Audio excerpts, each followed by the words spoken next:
Allez, salut YouTube. Aujourd'hui, on va faire la vidange de cette SL R107. Le moteur, c'est le 500 M117. Je vais changer d'huile aujourd'hui. Si vous voyez, ça, c'était l'ancienne. Donc bon, on fait pas de pub aujourd'hui, hein, mais donc de Ligol en 10W40. On va passer sur de la Motul en 2050. Je vais vous expliquer pourquoi. C'est le moi du futur qui vous parle. Donc la 2050, en fait, mauvaise idée. Hein. Donc évitez, c'est de la 1540 qu'il faut se mettre sur ce moteur. La 2050, c'est pour les moteurs plutôt des années 70, enfin 50 à 70. Donc des moteurs très anciens. Là, on est plutôt sur un moteur des années 80. On va continuer la vidéo telle quelle. De toute façon, la vidéo est tournée. Avant, on fera le nettoyant pré-vidange comme d'habitude. Vous avez l'habitude, si vous suivez la chaîne, j'utilise ça systématiquement. Et on changera évidemment le filtre à huile. Bon, c'est tout ce qu'on fera, puisque cette voiture, j'ai refait une grosse partie du moteur. Tout a été nettoyé à l'intérieur. J'ai refait toute la distribution. Donc l'huile dedans était quasiment neuve, elle a 1 an. Donc un moteur assez ancien, et j'ai 2 petits soucis avec. Je trouve que les poussoirs hydrauliques claquent un petit peu de temps en temps à froid. Et je pense que mon huile est un peu trop fluide, vu l'ancienneté du moteur. Je connais pas forcément le kilométrage exact de ce moteur, mais je pense qu'il a un kilométrage assez élevé. Donc on va mettre de l'huile moins fluide pour ça, et j'ai de temps en temps, mais pas tout le temps, à la reprise, quand vous appuyez fort, on voit un petit nuage bleu derrière. Alors c'est assez, c'est pas massif, hein, c'est assez fin, mais on le voit de temps en temps. Alors, je le vois pas tout le temps, mais des fois ça le fait. Et donc je pense que l'huile, alors ce moteur étant assez ancien, enfin de conception assez ancienne, et puis je pense qu'il a pas mal de kilométrage quand même, probablement que l'huile que j'utilise est un peu trop moderne et un peu trop fluide pour ça.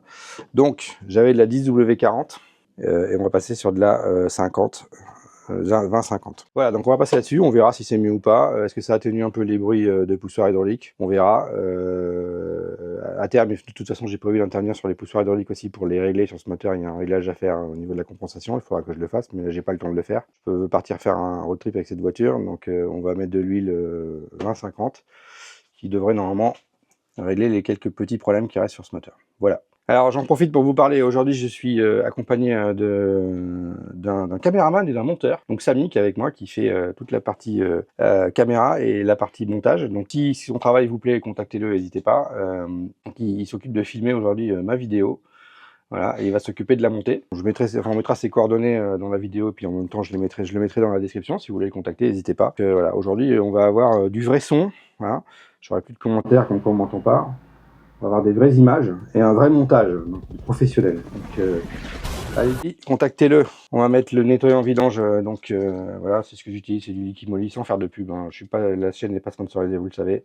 Donc on ouvre le bouchon pour ça, s'il veut bien s'ouvrir. Comme d'habitude chez Mercedes, les bouchons, c'est une tannée à ouvrir. Voilà. Voilà, on verse ça dans l'huile moteur. Là, bah, j'en fous la moitié à côté, évidemment. Ça, c'était fait exprès, vous inquiétez pas. On démarre la voiture, on laisse tourner une dizaine de minutes.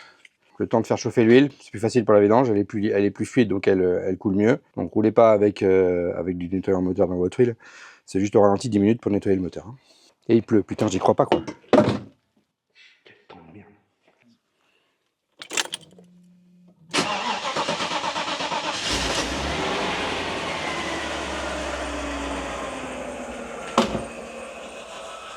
Et c'est parti pour 10 minutes. Vous voyez, cette voiture a été vidangée il y a 1 an, tout était neuf dessus, donc voilà, l'huile est relativement claire. Alors là, bon, elle vient de tourner, donc, mais vous voyez, l'huile est relativement claire, elle n'est pas noire. Bon, en même temps, c'est pas un diesel. La vidange n'était pas forcément nécessaire, mais comme ça fait 1 an qu'elle roule pas beaucoup, je préfère la vidanger. Ah, ce que je vous ai pas dit, c'est que l'huile 20W50 que j'ai mis aussi vis-à-vis du constructeur, elle est indiquée pour des voitures justement qui roulent pas beaucoup. Pourquoi? Parce qu'elle elle reste mieux accrochée sur les parois métalliques, elle descend moins, et donc du coup une voiture qui roule pas beaucoup, si vous avez une huile standard, bah, l'huile va se barrer, et quand vous allez démarrer vous allez être à sec, donc c'est là que vous allez plus user le moteur. Avec cette huile là qui reste accrochée sur les parois métalliques, bah, du coup vous allez moins démarrer à sec. Donc elle est recommandée aussi pour des voitures qui roulent pas beaucoup, et celle-ci roule pas beaucoup en fait. Je voulais la faire rouler beaucoup, mais malheureusement j'y arrive pas. Donc bon, comme vous pouvez le voir ou l'entendre, il pleut des cordes dehors, donc c'est un enfer. Là, on va donc dévisser le boulon de la vidange, hein, et l'objectif c'est de mettre l'huile dans le machin vert sans en foutre à côté. Ça, c'est pas gagné. On va commencer par dévisser déjà. Voilà, c'est desserré. Donc là, on n'a plus besoin de la clé. Et l'objectif c'est de vider sans en foutre la moitié à côté et sans se brûler.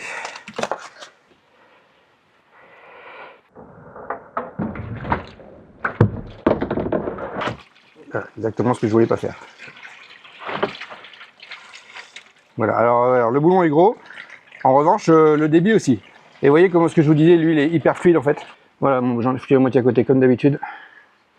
C'est pour ça que je mets toujours un bac à côté du bac. Un bac à bac, comme on dit. Et l'étape d'après, c'est le filtre à huile.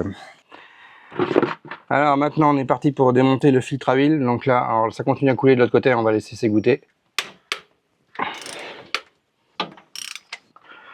En revanche, le bocal va descendre d'un coup. Ce que je vous disais, ça coule.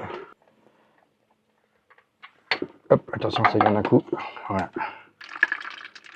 Alors maintenant, il faut changer le filtre, changer le bouchon. Alors ici, j'ai déjà monté, mais vous avez le nouveau joint pour le bouchon. J'essaierai de vous mettre la référence du joint dans la description. Là, vous avez le filtre qui est donc le filtre lui-même et qui est livré avec un certain nombre de joints. Donc vous avez, je vois qu'il est resté collé sur la voiture, on va le sortir. Il y a un joint qui vient ici dans la gorge, là. C'est le grand joint ici. Et vous avez des joints au fond. Je vous conseille d'aller changer les joints en bas, ils sont un peu pénibles à changer, mais sinon sur ces modèles-là, ça fuit systématiquement. J'en ai rarement vu qu'ils fuyaient pas. Le filtre, vous tirez dessus. Voilà, il vient. Ah ouais, voilà, il va dans ce sens-là. Alors vous voyez, quand j'ai fait cette voiture, j'ai fait la distribution, j'ai démonté le bac à huile, j'ai tout démonté, tout remonté. J'avais nettoyé entièrement ce bocal, il était comme neuf. Et vous voyez déjà, on a roulé un peu et il y a déjà des trucs au fond. Donc on va aller le nettoyer. Alors pour ça, c'est pas compliqué. Nettoyer en frein. Et vous voyez, au bout même pas une vidange, il y a déjà de la merde qui s'accumule au fond. Voilà, c'est propre. Donc ça, faites-le à chaque fois parce que sinon la merde s'accumule. Donc normalement pour sortir ça, faut pousser. C'est toujours une galère. Il faut un bâton de persuasion. Voilà, un petit bâton de persuasion et ça vient tout seul. Donc, une fois que vous le persuadez un petit peu, il vient. Un joint ici, cuivre. Et il y a ça qui vient, voilà. Quand on serre, ça vient écraser le joint.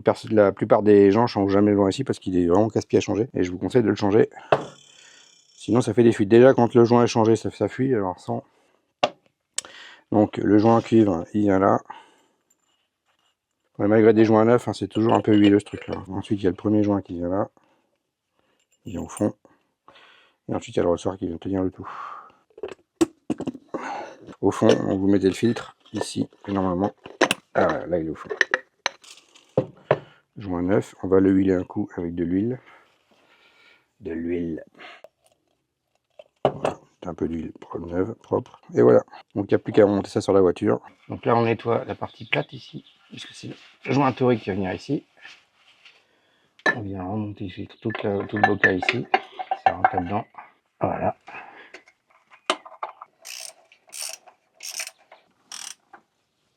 Voilà. Bon, il reste à trouver le couple de serrage. Faut que j'aille regarder les docs, je ne me rappelle plus. Alors, coupe de serrage, si vous voulez bricoler sur ces voitures, je vous engage à trouver ces bouquins. Vous voyez, c'est 1989 celui-là, il y en a un tous les ans, à ces époques-là on les trouve, hein. Celui-là je l'ai acheté de l'occasion chez un ami. Et vous avez tous les coupes de serrage, c'est absolument génial. Donc, bon, j'ai trouvé, alors, le bouchon de vidange sur carte bleue sur moteur M117, on est sur 40, et là il y a un petit astérix, c'est pour ça que je ne le trouvais pas. Pour les bouchons de vidange en M26, qui est le cas d'une autre, on est à 50 Nm. Donc on va serrer ça à 50 et le filtre à 25. Voilà, et c'est parti. Allez, on nettoie ici. Avec le joint neuf. Pour serrer au couple. La dynamo. 50 Nm. C'est parti.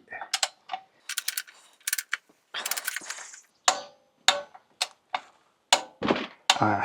Serrez pas vos vis de vidange classiques sur d'autres moteurs aussi forts, vous avez tout claqué. Généralement, c'est autour de 30-40 max. Il nous reste à serrer au couple le filtre à huile et on est bon. Filtre à huile, 25 Nm, lui. Voilà.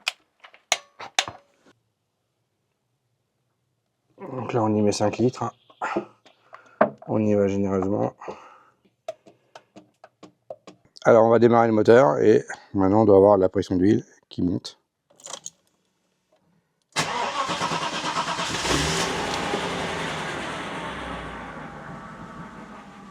Et voilà, 3 barres, impeccable, enfin plus que 3 barres. Une vraie horloge cette voiture, elle démarre nickel.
Bon bah voilà, donc on a roulé, nickel, ça marche. Bon, j'ai l'impression que mes poussoirs font effectivement un petit peu moins de bruit. Alors je sais pas si c'est une impression ou pas, mais on verra à la suite. En tout cas, bon, ça roule nickel, donc de toute façon n'en doutez pas. C'était juste une vidange simple. Maintenant vous savez vidanger vos M119. Et puis je vous ferai un petit retour après quelques milliers de kilomètres sur l'huile Motul 20W50. J'ai pas vu de fumée à l'échappement, bon, donc tranquille. Et puis j'ai l'impression que ça fait quand même un peu moins de bruit au poussoir. On verra à l'usage. Allez, ciao, bonsoir.